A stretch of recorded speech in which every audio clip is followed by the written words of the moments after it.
And that's my like when we're interviewing a girl, I think I'm perfect. We are good at talking to girls. We are. I, Jessica Defino, hereby request Josh Ovalle for collaboration with the Internet is Dead podcast. Please, Josh, be a guest on the podcast. We miss you. Your Substack was one of the first Substacks that I ever subscribed to when I like got the app. So I'm really Oh, Yeah. excited. cool. Yeah. No, you were like in that group of names of like Rain Fisher Kwan, Charlie Squire, and like those you Wow. three. I feel like we're the Substacks that like are everyone's initial like subscriptions, Yeah. you know? That's so fun to hear. I love that. You're giving Uh, me quite the ego boost. to just get started, can you give kind of like an overview of your background working in the beauty industry? I know you've talked about it on your Substack, but for anyone who doesn't know, just like a timeline of your career up to this point. Sure. So I started out in kind of like celebrity media. Um, this was like 2013. I was doing like lifestyle media, photo shoots, produced like magazine covers for like international magazines in LA. And from that, I was recruited for the Kardashian Jenner official apps in 2015, which was kind of my first beauty industry entry. So I was an assistant editor on the apps, like working with the sisters to create like beauty and fashion content to put up every day. And I mean, I had always been obsessed with beauty in my personal life, but I had never really considered it a career until that point because I was suddenly working with like the beauty standard, like the Yeah. makers of the day's standard. And it really, I had like a crisis of the soul and of the self after about a year working in that position and was just like, what am I doing here? Like, I need to Mm. focus on this industry a little bit more and like sort of untangle everything I've been taught to think about myself and beauty and blah, blah, blah. So I pivoted into freelancing. I freelanced everywhere from, fashionista to Vogue, New York Times, and ran into like quite a few problems, like trying to report on like the skincare industry specifically, ethically and with integrity, and just running into a lot of issues with like the fact that advertisers sort of run the beauty media and affiliate sales are a huge thing. And there were a lot of conflicts of interest. And so after a few years of that, I had built up enough momentum to kind of strike out on my own with the newsletter. And yeah, I've been doing the newsletter mainly full time for almost 5 years now. I'm coming up on my 5 year anniversary. Wow, that's so That's awesome. That's so cool to get awesome. to do like your own newsletter as a full-time thing. That's so amazing. It feels so good and simultaneously so bad, but mostly I feel lucky that like I'm creating my own problems at least. Yeah. Yeah. No, that's really inspiring. Wait, so how old are you? 35. Okay, that's really cool because I feel like you've done like a lot in like a short Yeah. amount of time. And I came to beauty like pretty late in life. Like I don't think I started my like beauty industry career in earnest until I was like 27 or 28. Okay. So you can Okay. pivot at any time. No, Yeah. I read what you mentioned about working on the Kardashian apps. I read your article about it, and Oh that yeah. sounded insane. And I was really It curious was. about because I forget when that article was written, but I was just curious about if your perspective of like the hard work that you were talking about in that article, because you're Hmm. basically just saying how like Kim Kardashian painted this picture of like just work hard and that's like the Yes. key to things. And I was curious about if that perspective of your experience working with them, if that's changed at all, like if you see it as something that was like, like something that needed to happen, even though it was Mm. really shitty and like a toxic work environment and everything. And Yeah. also just like what your thoughts are about working hard in the writing industry as a parallel.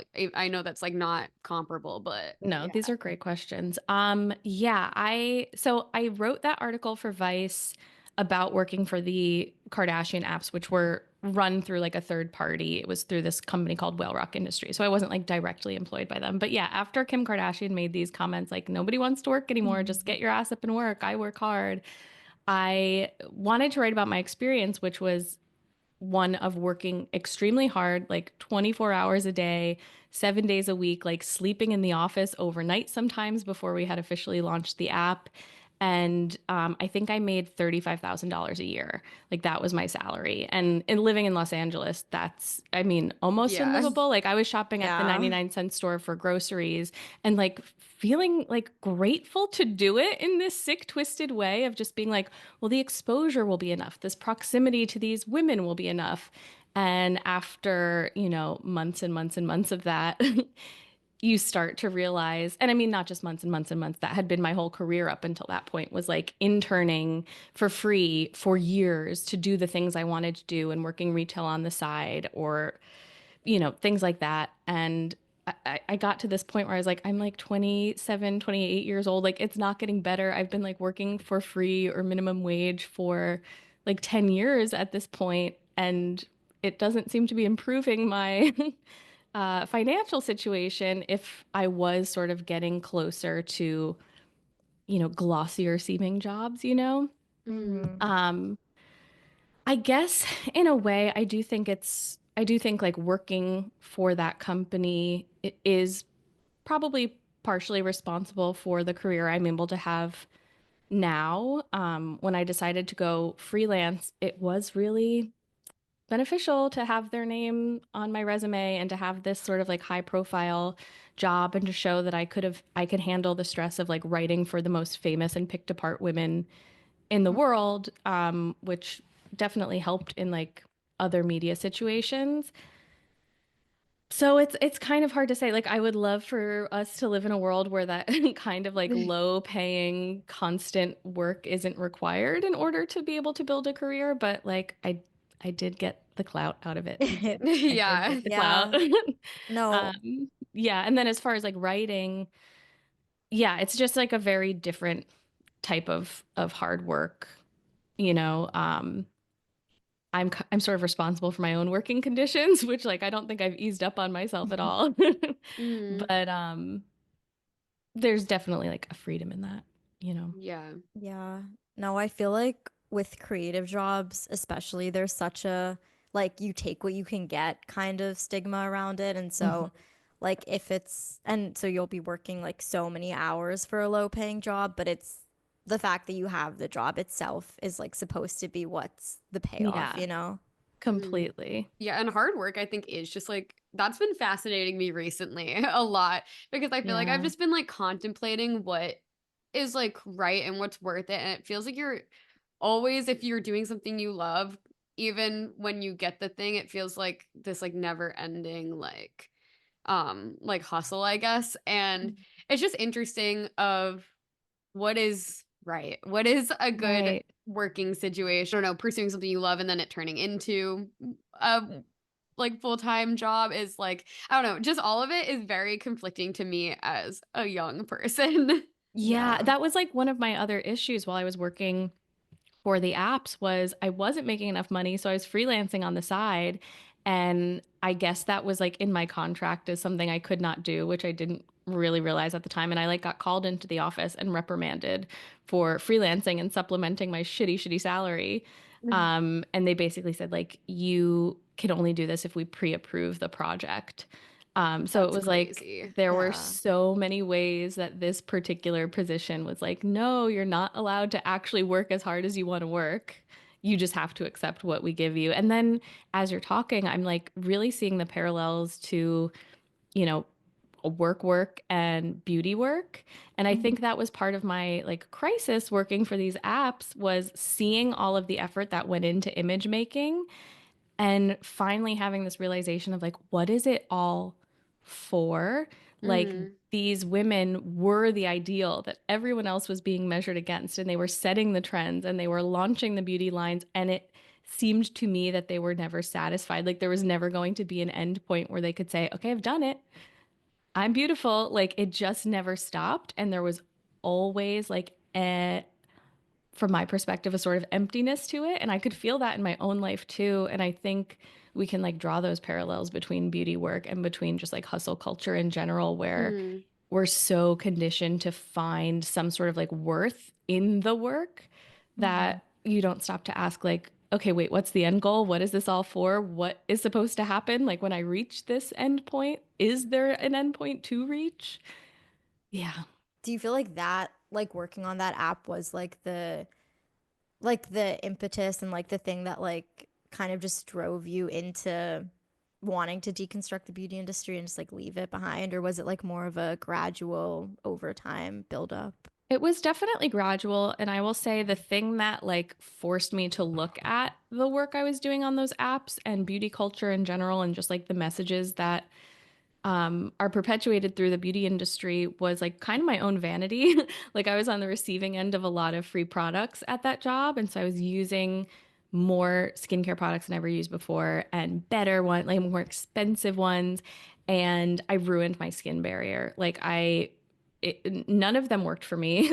Most of them left my skin worse off. Mm, I developed dermatitis from product use and probably from like the stress of the job as well. Had to go on steroids for the dermatitis, topical steroids, had a horrible reaction to them, went into topical steroid withdrawal. My like skin started peeling off my face. I couldn't wear makeup. I couldn't use skincare.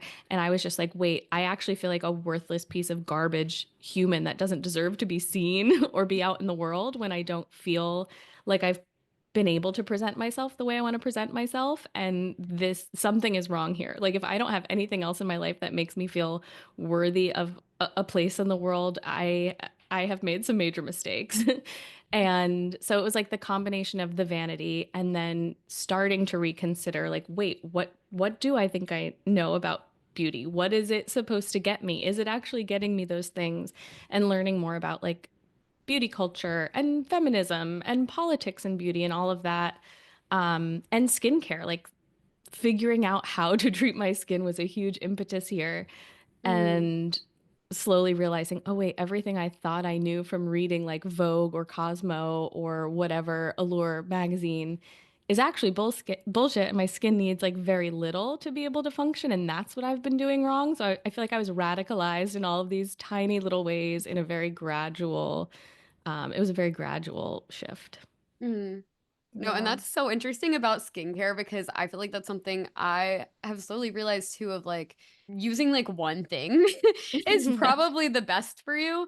And I feel like I didn't realize that until I was like in college, which Yeah. is crazy because it's like, how is it that we're all being tricked in this way? And like we Hmm. all genuinely believe that we should be using like five of the products that like Claudia Saluski recommended in her like makeup tutorial video. Like I'm curious like what your personal beliefs are and where you draw the line in Mhm. transforming yourself through beauty. Like Yeah. what like in regards to what you were just saying, do you feel like is like positive for Mm. people?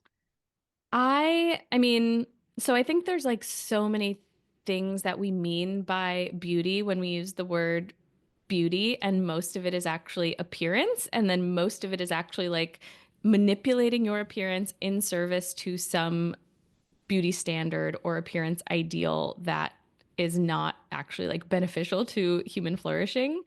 Um, and I'm like constantly trying to like draw that line or find that line. I think where I am now is like hygiene is important. We mean when we say beauty, we like mean hygiene a lot of the Mm-hmm. time. That's great, like wash your face, splash it with water, protection, like wear sunscreen, wonderful. And then I find a lot of like joy in adornment, which like you can adorn your body and adorn your face and adorn yourself like through your hair. That doesn't necessarily require like manipulating what your face or body or hair looks like to meet a specific standard of beauty, right? Mhm. So like things like concealer or like contour, like carving out like slimmer cheekbones or getting rid of your acne. Like I don't consider that beauty. I don't consider that adornment. That's beauty standards. Like that's an appearance Mm-hmm. ideal. Um, but yeah, I mean, of course, I think beauty can be this like amazing force for good and joy and expression and liberation, but just most of the time, it's simply not. It is like a tool of control, conformity, complacency, consumerism, and it's actually very far from like a traditional definition of beauty. Mm-hmm. Yeah. No, that reminds me because I was like super into like the early days of YouTube, like the early beauty gurus on YouTube, like Claudia Sulewski and just like all of them, like Bethany Moda. Like I like loved, Yeah. like those were like the first YouTubers that I ever really watched. And because my mom didn't let me wear makeup when I was younger, so I would watch Hmm. those videos and I would like pretend to like do my makeup when like I didn't have any products. And it was just so, it like seemed so fun back then because it was like them just being, it felt very genuine and it was Hmm. like just felt like it was them like being creative and just like using it to Yeah. like express themselves. And yeah, I'm curious like if you think that like we can get back to that or back to that like genuine Hmm. spirit, or if you feel like we need to like tear down what we have now to create something new. So if you like, yeah, that just resonates with you about like the early beauty Yeah. guru community.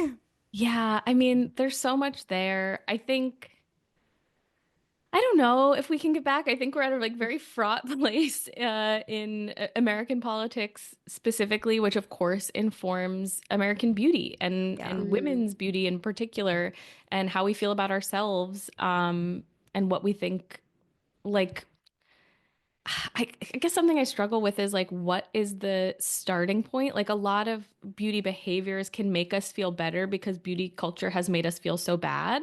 And I'm like much more interested in focusing on beauty culture and where it's making people feel like shit, and how this like very like consumerist idea of like creativity through beauty products is sort of like masking what's happening in beauty culture. mm, Um, so, I mean, I guess I would say like the most hopeful thing about my work and all of the research that I've done on the history of beauty standards and things throughout my career is just like it's kind of made up. It's like all made up in service to power. And if it's all made up, it means we can unmake it. Like these are Mhm. not like inherent things to humanity, you know, like the products of it all, the standards of it all. I think beauty is, I think expression through beauty and adornment through beauty, those are kind of like innately human creations that I don't think we'll ever get away from. Like there, of course, will always be a place for that in society. I think it's really hard today to like differentiate one from the other. mm. And yeah, I don't know if there's much going back Mhm. without like completely dismantling first. You Yeah. know, Yeah. it's kind of like saying like, can we have a little bit of diet culture? Like, can we just like get skinny to a point and then stop and then it's totally fine? Like that's just like kind of not how it works. Mm, I Yeah. don't know. Well, it's scary because I feel like we were getting better. Like I feel like that, especially with like the diet culture and like all of that Yeah. and just like body positivity. And now I feel like we're cycling back to it, especially on Yeah. mm, TikTok. Like I've been seeing so much Yes. content about like mm, how to be skinny, how to get a summer body that's like just repackaged. Yeah. It's like really disturbing to see it come back in full force and like, you know, being 35. How old are you guys? You We're we're both 24. 24. okay, yeah. So being 35, like having lived through the like the early aughts version of SkinnyTok and whatever that Yeah. was, um, and seeing it change and seeing it come back like kind of worse than it was when I was a kid is really disturbing and sad. And like, yeah, I'm like scroll Twitter every day still. I'm not on TikTok because I know I can't handle it. Yeah. But scrolling through Twitter every Yeah. day and seeing like all this thinspo and inspiration accounts for like counting your calories and losing weight and target BMIs is really sad. Not surprising though. I think something that I really noticed working in beauty specifically when this like time of body positivity was happening was like at least in the mainstream media, there was no work being done to deconstruct like the deeper ideals that were driving diet culture. What happened was is like we took those ideals and we applied them from the neck up. Mm, And suddenly it was like, okay, everybody is beautiful at any weight, but you must get rid of your wrinkles. Like ideologically, what is the difference between fat rolls and wrinkles? Like these are just features of a regular human body moving through time and space. Um, so that was really kind of it was kind of wild to watch the the mainstream media or social media become so anti-diet culture while fully embracing like beauty culture and skincare culture and Botox. And I was like, Mhm. why is nobody realizing that these are the exact same things? And it's like not liberation if you've just moved your target area to the space between your ears instead of your waistline. Like it's, and what happened is we started to see all of this messaging around beauty culture, face focused beauty culture, be associated with like self-care, and not only self-care but empowerment and feminism, and like this is like very specific type of choice feminism where it was like as long as I'm a woman and I'm choosing it, this is like a feminist thing. And now what's happening is we're seeing what we did with beauty culture be reapplied to the body, and it's Mm. really hard to argue against it because we've allowed those justifications for the face for about 10 years. And those arguments are like really strong in the culture. And so it's like kind of a mind fuck now to be like, okay, yeah, why do I find Botox empowering, but SkinnyTok is bad? Like, Mm. if it's empowering and feminist to say, like, I don't want to deal with ageism, so I'm going to erase my wrinkles, how is it not also empowering and feminist to say, I don't want to deal with fat phobia, so I'm going to starve myself? Like, we've kind of gotten into this like sort of ideological trap because we never dealt with like the underlying factors. Yeah. Yeah. Yeah. We were literally going to ask you about this. Yeah. Like, I don't know if you've read, yeah, I feel like you probably have the last psychiatrist blog. No. Because it's literally like exactly what you're talking about. We had a question about this of there's like this post called No Self-Respecting Woman Should Go Out Without Makeup. And it's just like this cult blog from the 2000s. And the author wrote like provocative psychoanalytic essays about culture through like a controversial lens of feminism. Okay, okay. um and in the post, he like argues that makeup isn't really about beauty or men, but it's about the power and performance and to be seen as someone who's trying and like ties it to Yeah. self-worth. Yeah. And we were just like we were literally just gonna ask you how that idea lands with you and if you think there's truth in that, but I feel like you answered it. Yeah. But then Yeah. like building off that idea, I don't know. I feel like there's just like been like a current wave of feminism right now, especially like with sexual liberation tied into it, which is framed as like joining it is like kind of like a freedom in itself. Or even just like participating in the beauty economy can be empowering as long as it's a choice. And I'm curious about your perspective on that. Yeah, no. I would say just like that's a kind of a no for me. Yeah. I think we just have to like it kind of comes down to like language. Like what do we mean by empowering? What do we mean by feminism? Like so something that helps me be really clear about beauty and feminism and choice feminism is just like clearly redefining what the definition of feminism is, and it's collective liberation from gender discrimination. So a single person choosing to like get Botox or wear lipstick or even shave their head is not like collectively liberating. That's like a personal choice for you. It's not like helping other women get out from underneath the gender-based discrimination of beauty. If anything, like giving into these beauty standards is reinforcing them and making them culturally like stronger signifiers and making it harder for all of us to get out from the oppression of beauty culture. And that's not to say like don't ever do it. Like this is the world we live in. I think for a lot of people, particularly people from like marginalized communities, beauty can be this like survival tactic. Adhering to the beauty standard like is unfortunately I really bristle at the word empowering, and I would prefer if we used power. Yes, being beautiful gets you more power in this hierarchical, oppressive system of the world. Of course it does. Like, if you're judged to be more beautiful, there are statistics that show like you're more likely to get hired at certain jobs or make more money at those jobs, have better legal outcomes, have better social outcomes. Like, these are all important things. And so, of course, it makes sense that we buy into this. Of course, it makes sense that like this affects our behaviors and we want that power, but I think we'd have like healthier conversations about it if we could admit that what we're seeking is power within a hierarchical system rather than Mm. personal like empowerment for all women. Like those to me are just very different things.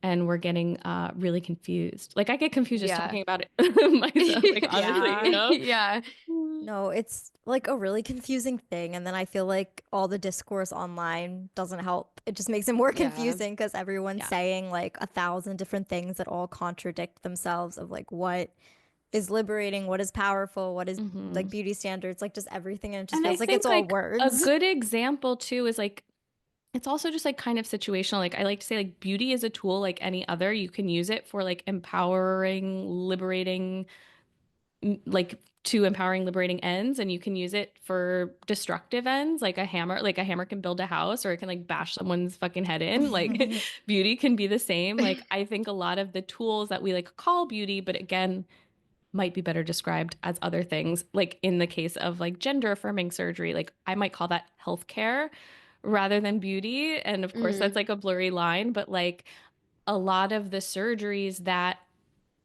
I would say have created this very limiting ideal for cis women can have this like liberating effect when used as gender affirming care for trans people.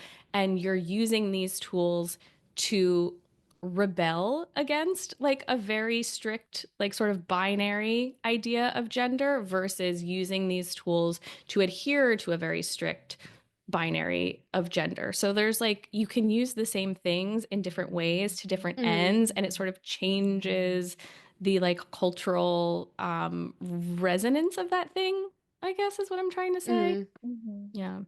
I'm curious if you've been able to find a balance like within all of that in your personal life and like what that actually like physically looks like. Yeah, that's a great question. My initial response is like no. It's really Yeah. hard.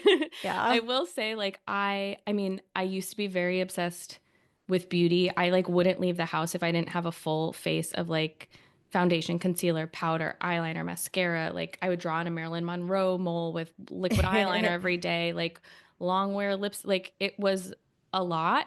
Mm.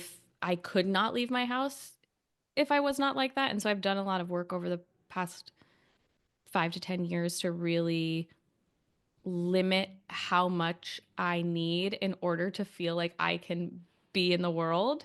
Um, and so, yeah, I've done a lot of that work. Like materially, I've freed up so many of my resources from the beauty industry and beauty culture. Like, I have so much more time. I have so much more money that I'm not spending on these products. I have so much more like headspace Mm. and energy and attention to give to other things that are enhancing my life in ways that beauty was really not.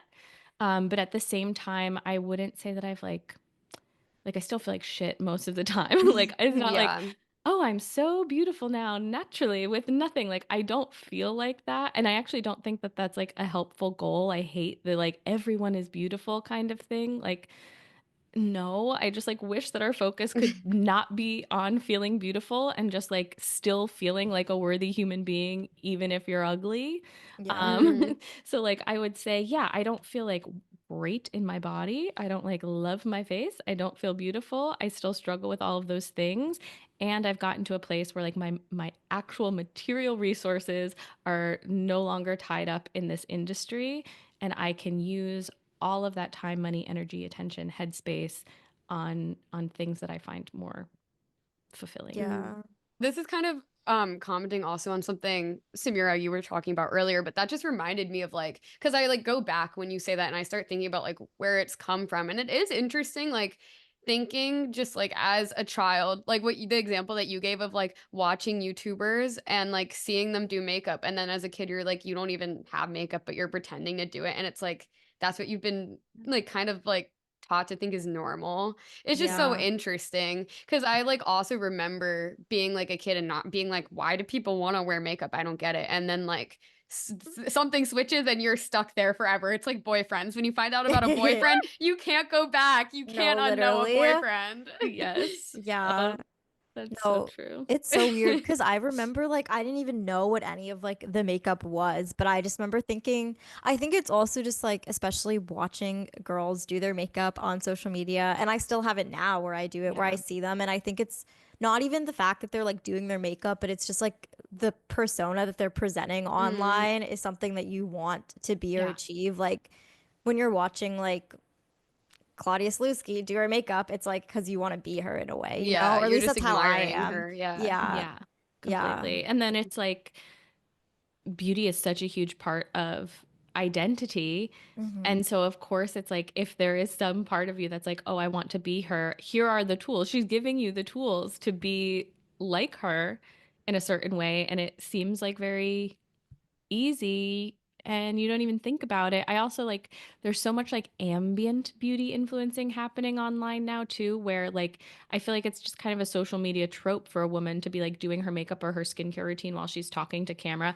about Yeah. things that are not related to beauty at all. Like I've seen women tell like horribly traumatic birth stories while doing their makeup, talking about the date that you're about to go on while doing your makeup, Hmm. talking about like self-care, like how I got over the grief of losing my mother as you're doing your skincare routine. Like beauty is like the ambient noise in the background of our lives. And when we Mm, take in this content, if you're connecting to something like emotional, like if something is emotionally resonating with you and whatever this influencer is saying, there's like this very subconscious association with the beauty and the making of the self and how manipulating our bodies necessarily becomes part of this like sort of like either confessional content that you're connecting with other people or like funny stories and you're connecting with other people or whatever. It's just like it's inescapable even if beauty is not the focus.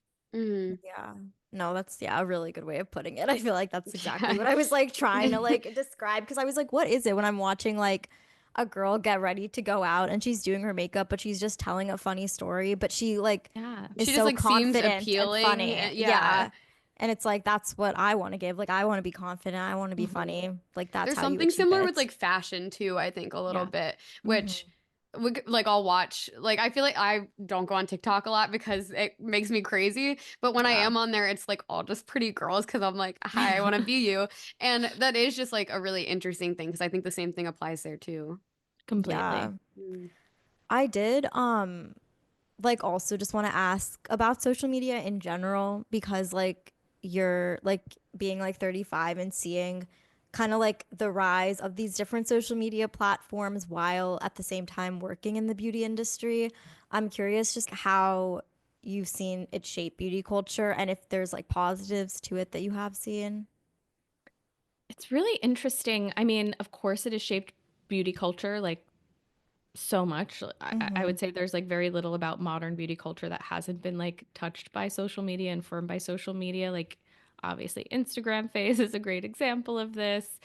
Um, there are positives, of course. Like, I think social media offers like better representation than like traditional beauty media did.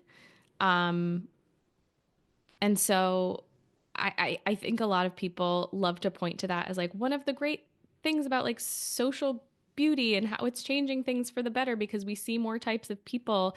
Um, but I don't know. I'm like not convinced of that. I mean, of course, representation is great, diversity, a moral good, inclusion, a moral necessity, like of course. But at the same time, I feel like on social in terms of beauty, it's like we see more bodies, but it's more bodies presented as needing correction. It's like, look, everybody can change their body in this specific way. Everyone Mm. can erase their wrinkles in this specific way. Everyone can get like laser hair removal now.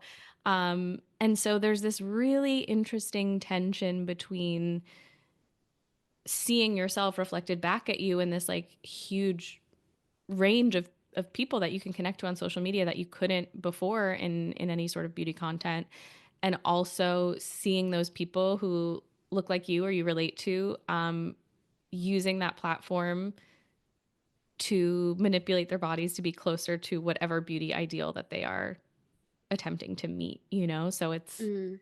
it's kind of like this Yeah. double-edged sword.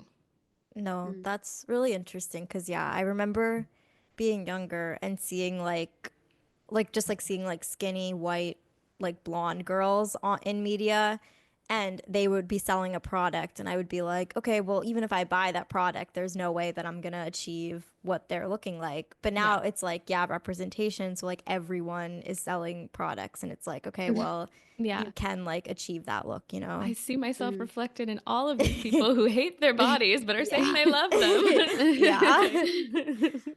them.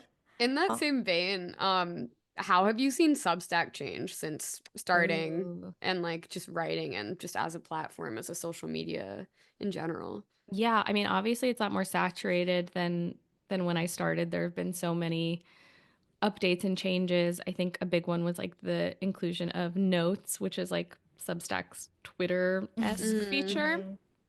Um, and of course, again, there are like positives to all of these changes. There are negatives to all of these changes. I find myself like I'm rarely on Instagram anymore. I've never downloaded TikTok. I still like doom scroll through Substack notes and like very much do not want to be doing that. I think Substack even has like their own type of reels now. Um, Yeah, the like videos tab. yeah, and they've like put a lot of effort into podcasting, which like I podcast on there now too. And video. So there's a lot more like different types of creators using different types of media on Substack rather than just like a newsletter platform for writers. Mm. Um, I will say I'm like all for anyone being on the platform, starting a Substack. I don't think it has to be perfect. I think there are plenty of people interested in just kind of like stream of consciousness writing or diary entry writing or whatever you want to do. The one thing that really bothers me about Substack right now is the legacy media brands that are now getting into Substack. Like Allure magazine has a Substack. New York Magazine just announced that they're going to start publishing on Substack. And I'll tell you what really bothers me about this is like the whole reason that part of the reason I had to start my own newsletter is because these platforms specifically I was writing for too, I would be getting like $200, $300, $350 for giant like 2,000 word articles that took weeks and weeks to like research, write, edit, everything. And it's Yeah. like no one can live doing that. Like you cannot Yeah. make a living that way. And so I think a lot of like talented journalists were sort of like forced to find another way to make a living. The newsletter thing popped off. It was this like amazing space where like my newsletter originally was called the Unpublishable because Mm. these were pitches that I could not get published anywhere else. I changed the name to the Review of Beauty because I just didn't find the Unpublishable to be true anymore because like the Substack, the boom made me like more desirable to legacy publications who kept reaching out and being like, "Hey, write for us now too," whatever. But anyway, it bothers me that like legacy media by shortchanging freelancers really forced us into this like other media thing that like I mean I would rather be a columnist for like New York Magazine. Like I would have loved if I could live off that. Yeah. I can't. Um and like the compromised content because of advertiser relationships made it so that like Substack and other newsletter platforms became a place where you could get like unbiased advertiser free writing. And now like legacy publications are seeing the interest in Substack for those reasons. And like, They nope, just have to have everything. they I have to know, have literally. everything. Ugh, Yeah. So that really bugs me because I'm like, you could have had that. Like, you could have had all yeah. of these journalists writing for you if you just paid them. And now you want Yeah. like the audience and the buzz that they've built without the backing of legacy media. And I just don't think that's fair. Yeah. No, and that's also so interesting because I think that the perception of being published under legacy media is so like everyone is like, oh my gosh, this is so cool. This person is like such a talented writer, and they totally are. It's just like interesting the perception to that because like a lot of the time to get published, it has to be more, I guess, I don't know, like what you said about like there were a lot of things you couldn't get published Right. with those like Completely. magazines or whatever. Yeah. But I was also just curious in like shifting more to like your writing. I am curious about like what that looked like. How, like when did you get published in your first like major like magazine? What did that process even look like for being able as a writer to publish in those places. Like I know you were published in like New York Times, Vice, which is all really Yeah. cool. Yeah. It felt so cool at the time too. It still does feel cool. Let's Yes, every see. writer's dream, I feel like. Yeah. It's like I was looking at your Yeah. like your bylines, I was like, oh my God. I know, same. That is crazy. I was like byline crazy for a while. I was just like, I got to get into everywhere. I got to try my hard skin to everywhere and just like Yeah. build up. So let's see. I think when I lived in LA and I was doing like celebrity lifestyle content, I got some really exciting bylines, but they were in international magazines. Mhm. So it was like nothing anyone could ever read. It was all like translated work. But I think like a tactic that I used when I started pitching, like cold pitching to freelance for these places, is I would always like put my biggest byline in the subject line. Like, so I had a byline in Harper's Bazaar Arabia, but I would be like, pitch from freelancer, like Harper's Bazaar freelancer or something, you know? You just Oh, kind of that's like smart. fudge That's it a Yeah. smart. little bit. But and that those were all things that I got, all bylines that I got from like kind of interning at the Mm, time. Okay. So I know it's like kind of a different media landscape at the yeah. time. So I don't know how applicable these. Wait, what was your internship? I interned as like a wardrobe stylist for a long time, doing like musicians and music videos. Mhm. And then it was this agency called Cool Hunt. Okay. And it Okay. like was kind of a scam, I think. Looking back, I'm like, something does not add up. But it was just like this one guy who had this weird dinky office in LA, and he somehow had contacts with like the people from Harper's Bazaar China and El Mexico, and he'd be like, we'll do it here, we'll do it here. And then it was just like me and him like scrambling to make things happen. It was not Yeah. legit That's at all, crazy. but it brought me a lot of opportunities. And then yeah, so when and I had actually always had like a fashion blog throughout like high school and college. So I had Uh-huh. like writing clips from that at the time. So whenever I was like freelance pitching to an editor that I had no relationship with, I would like one put my biggest like intern scam byline in the subject line. And then I would have clips from like my personal writing from my blog to show like how I could write and what to expect from me, which I think were helpful.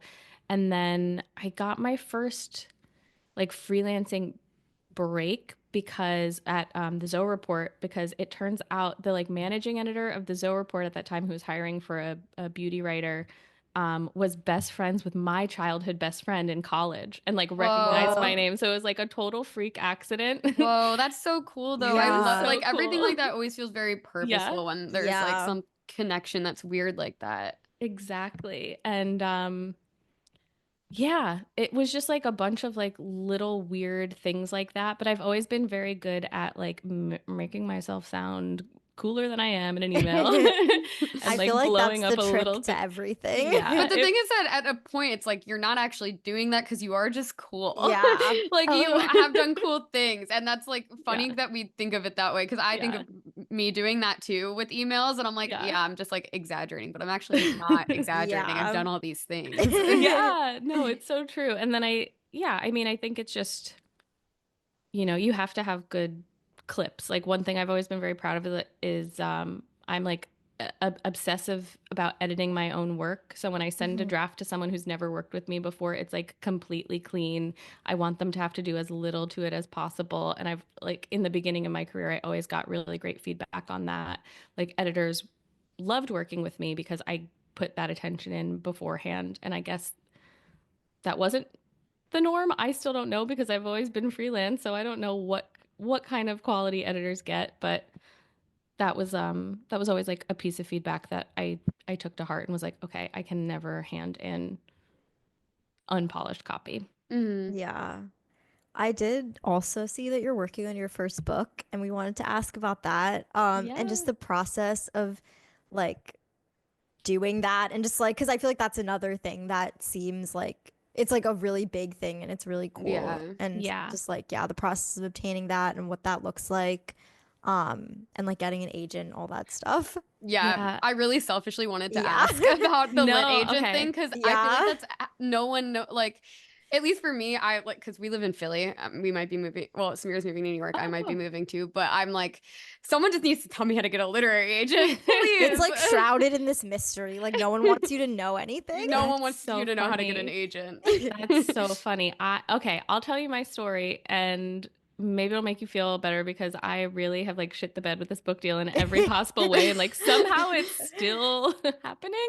Okay. Okay, so this was like 2018, 2019. I was like, okay, I've been freelancing for a couple of years. I really want to write a book. I was like obsessed with the idea that I need to get a book published. I paid money to take an online class on how to write a book proposal. Hmm. And I went to this class for like weeks, worked on this book proposal for a really long time. It was a really useful class. Mhm. And then once that was done, I just started querying agents. I would go through the acknowledgement section of like my favorite beauty books and look for who they thanked Mhm. from their agency. And Hmm. I made a list of like, okay, these are the agents that I want to work with. Um, and then from there, I would like look them up on their websites, look at the agency's like list of people and see if there was anyone else that I had missed who was like new or different or maybe more specialized in the type of beauty writing that I want to do. Made that list. I think I sent my book proposal out to like 5 people. Um, a couple wrote back, 2 of them passed. One of them was like, great, let's work together. So it happened like pretty quickly. Um, and yeah, it was like, I would say like a couple of weeks of just like finessing the proposal. And then it went out to auction. And I was taking meetings with all of these publishing houses. And that went really well. My book sold at auction in like early 2020. I was so excited about it. Yeah, that's so Yeah, It that's exciting. was so awesome. exciting. Okay, but this was like beginning of March 2020 or like February 2020. Mhm. And so then what happened was one, I got divorced. I moved back in with my parents. Then the pandemic hit. And then like was just dealing with like some family stuff. Like my mom was diagnosed with cancer. So there was a lot going on there and I just like could not write this book. It like Mhm. literally years have gone by and I just couldn't get myself to write the book. There was just never seemed to be any time or Mm. motivation. And I finally like went back to the publishers after like blowing my deadline and I was like, this actually isn't the book I want to write anymore. Like I sold it as a skincare book. It was like how to take care of your skin naturally, which like if you read my writing now is just like nothing that I would ever publish. It Yeah. changed so much in that time. And yeah, the publishers luckily have been like so generous with me and we're just like totally fine. What do you want to write about? Just send us another idea. We'll go with that one. Oh, That's that's so awesome. I nice. know. Oh. It's like been this like dreamy Wait, what experience. publisher is it with? Harper Collins. Okay, yeah, Okay, yeah. wow. It's been this like very dreamy, wonderful experience, even though there's a part of me that's just like, just fire me. I'm like, I haven't given you anything. Like, just fire me so I can get this pressure off of my back because I mean, what I've come to understand is like obviously writing a book is very different than writing from the internet and I may be better suited for internet writing. Like I'm really struggling. So I'm still in process, but the idea that I'm working on now is sort of about like the language of beauty and Hmm. how we talk about it shapes how we think about it, how we see ourselves, how we see other people, how we feel about ourselves and like yeah, just kind of like the role of language and whether like more specific language around beauty could help Hmm. lessen some of the pain of beauty culture. That Yeah. sounds like such a necessary book. Yeah. I'm glad they let you do that Me instead. too. Yeah.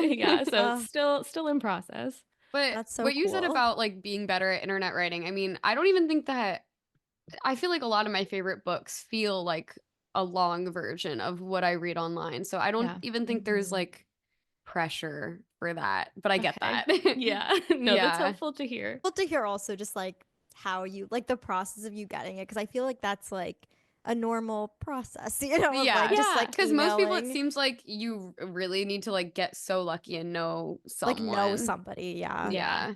I Insane. didn't know anyone. I was like living in Joshua Tree at the time, like Joshua Tree in California, like Mm. completely remote. I had never, even like freelancing, I had never worked with anyone in person. Like none of my editors knew like what I looked like basically. Like I've done everything just very isolated and yeah, I think like my work at the time was good, and I didn't know anyone in publishing, and I didn't really struggle to Mm-hmm. make those connections once I reached out. So I don't know. I don't want to sound like too corny, but like No. anyone can do Yeah. it. No, that is like very reassuring to hear because I feel like honestly, I struggle to find people talking about just like that side of like publishing. I feel like it's not that accessible online at least. And that's like at Yeah. least in my head, that is the process I would go down. But I'm like, wait, is that not enough? No, it's um, enough.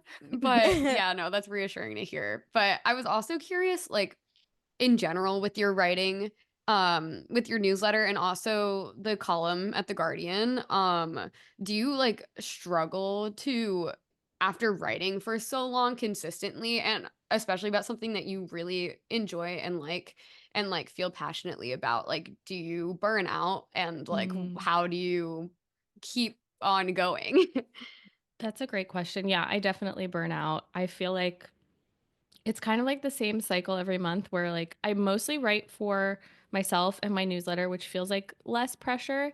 And then I have that one column a month for The Guardian. And I really beat myself up over those. So it's like 2 weeks of like planning that, writing that, like rushing to edit, handed it in, getting those edits done. Like I really burn out on that because for some reason the pressure feels so much bigger Yeah. when it's for somebody else than versus like an email I send to people who signed up. Um, and then I need like 5 days to recover and like not really think about much. And those are the days that I usually like post the podcast that I do, where I can just like talk into a microphone instead of like sit down and like hammer out ideas. I think one thing that I am happy with myself for having done, but maybe at the point where I need to change now, was when I started my newsletter, I never like promised a set schedule. Like there are a lot of like very diligent newsletter writers who are like every Tuesday and Thursday expect something from me, and they are like diligent about that and do it. And I could never. But because I've never like promised anything, I will sometimes go like 2 weeks without posting anything, or then I'll have like 3 posts in a row in one week because that's just happened to be when things got done. And that's worked with for me for a while, but I'm thinking like I'm at a point where I need a little bit more structure and I need to be a little bit more consistent. So I think I'm going to try and do that and like find ways to work around this burnout. Yeah. But in the beginning, the beginning 5 years of the newsletter, I found it really helpful to just kind of be like loosey goosey with it and let myself like have that freedom to not feel Mm-hmm. like writing if I don't feel like Mm-hmm. writing. Does it ever like turn you off of the like things that you like write about a lot, like with beauty? Like, does it ever make you sick of like those ideas at all? Completely. And it's like, I'm trying to think of how to say this in a way that doesn't sound like I'm tooting my own horn, but like I'll say like I feel like there's so many things that are happening in beauty culture right now that feel like so pertinent and urgent, but they're things that I wrote about like a couple years ago. Mm-hmm. And it's like I kind of want to revisit them because people are paying attention to this thing now, but then Yeah. I'm like, I don't care about it anymore. Like I worked through that. I like did the research for that. I like don't want to bring it up again. Like I want to move on to like whatever the next thing is going to be. But I constantly like sort of feel out of sync with Yeah. things, or I'll have an idea that feels like okay, maybe that's a little bit too much. Maybe I need to like soften that. Maybe I need to wait on that. And then I'll see somebody else sort of tackle the same subject and I'll be like, shit, like why didn't I just push myself to do that? So like constantly feel out of sync, tired of things I've already covered, scared to cover things that I haven't. And yeah, it just, I don't know, it never really goes away. Yeah. No, that makes a lot of sense because I feel like I relate so hard. I've written a lot about like spirituality and then it like kind of burns me out from spirituality. And it's like Yes. I don't want Yeah. that to happen. Like it's something I like Yeah. love so much. So, yeah, but no, yeah, it is interesting and like things coming back up too because I could totally see a world where like you should just go back to the thing and like talk about it even if you work through it because it's like people are going to grab it and you don't even know what's going to happen and it's going to be Mm-hmm. awesome and people will love it and they'll love Yes. you. But I it know. kind of sucks that that's how like I the social know. media climate with writing is. It does suck. And I'm like trying really hard to detach from like needing recognition. Like that's kind Yeah. of my like gold star student thing where it's like I must be acknowledged and recognized for doing a good Yeah. job, and it's not healthy. So I'm really trying to find ways to like leave it, move on, do the next thing, and not obsess about like, wait, this is the moment, like people are finally going to pay attention to this thing I wrote 2 years ago. Like what's done is done. I'm going to have new ideas. I don't need to like dwell. Yeah. Yeah, no, Yeah, I for feel like sure. that like drives you crazy, especially because everyone's Yes, always changing their mind about what they care about like every day. Mhm. Um, completely. I did also we kind of talked about this a little bit just like with skincare and like self-care and that whole space, but I wanted to like ask your perspective on like wellness and the self-care space online and like how that's become a massive marketing tool in beauty and the Yeah. idea of like minimalism in beauty, but it's actually still selling you a lot of products and Yeah. just like clean makeup, clean skincare, clean everything Yes. and like then pushing a bunch of products to achieve that and how you see that playing out and just your perspective on that in general. Yeah. I mean, I feel like so much of the wellness industry right now might as well just be called the beauty industry because so much of it focused on like what wellness looks like or when you achieve wellness, what the visual or aesthetic effects will be. Like it's gotten to the point where like actual wonderfully beneficial wellness practices are now marketed for how they're going to make you look or how they might make you look. Like lymphatic drainage is a big one for me. I am a huge fan of lymphatic drainage massage. Changed my just it changed a lot for me when I like realized this was a thing you could do. And Mm-hmm. it really bugs me to see it marketed as like an all natural Botox because first of all, like it's just not like it's not going to get rid of your wrinkles like that. And second of all, like there are wonderful actual health benefits to taking care of your lymphatic system. And when you market it as like a natural Botox, it like throws all of those actual benefits like into question and makes the whole thing seem like a scam. And I just feel like we see that so much in the wellness space. Um, and yeah, I mean, I just have to laugh when the beauty industry is like, Yeah. it's minimalism is in because like minimalism is in with like three more products that are the only three products you'll ever need and like somehow you're still buying more products to be minimalist because all of your old maximalist products are not the thing and Yeah. it's exhausting.